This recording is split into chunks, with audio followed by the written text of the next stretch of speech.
Hello everyone. Today, I'm going to introduce you to an efficient and safe brake fluid exchanger produced by HPMM, a brand under Shanghai Balance, DS-500. Its working principle is to adopt a pressure-type oil change method. The advantage of this oil change method is that it can more thoroughly replace the old fluid in the brake system. At the same time, it can also ensure that no air is left. This brings the braking effect to the most ideal state.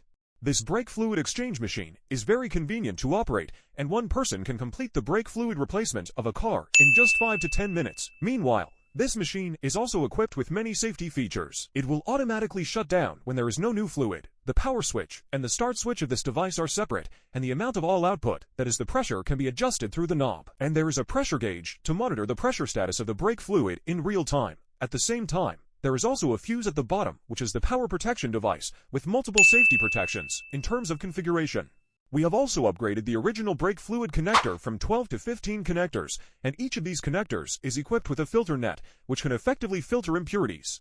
And each connector can be rotated 360 degrees, which can better avoid obstacles surrounded. The machine can be equipped with a tool cart. This tool cart has 4 universal wheels, at the bottom 2 of which can be locked. So it is relatively convenient for us to use it in the workstation. Below the tool cart is our waste oil tank. We can recycle waste oil and recycle waste oil from 2 pumps at the same time. In addition, our machine is equipped with a manual suction pump.